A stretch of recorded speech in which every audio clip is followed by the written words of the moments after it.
आजकल गोटे ट्रेंडिंग हो जाइए तीन तीन टा पिला ट्यूशन दौरान पेरेंट्स मैंने प्राउडली कहते कि आम तीन टा ट्यूशन दौचु किंतु आम निजर स्टाटस को देखापी आम तीन तीन टा ट्यूशन दे दौचे कि छुआर मेंटालिटी को बुझी पारुनी सी जेकोसी गोटे जिनस ही तार प्रम्प्ट हम तो आम तार जेकोसी जिनस इंटरेस्ट अच्छी आम से जिनस फोकस करवा तो सहित डिस्कसन करवा सी स्कूल आसला सी कौन करके स्कूल आसी सी सब डिस्कस करेले सी ऑटोमेटिकली तार जो दिन जहाँ किसी करके आसो सी शेयर कर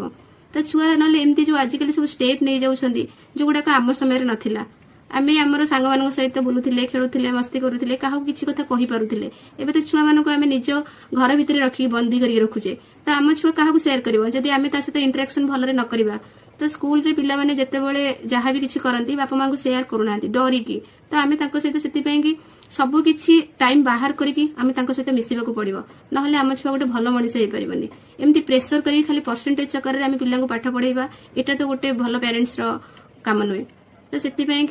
माने निज छुआ को टिके टाइम दिंतु जो मैंने भी वर्किंग पेरेंट्स अच्छा जो मैंने टाइम ना बोली से गोटे बाहाना करती कि छुआ सहित सब ट्यूशन नोट चेक करूँ सी कौन करूँ कौन पढ़ी आसुँच खाली डिपेंडेंट टीचर उपर यहाँ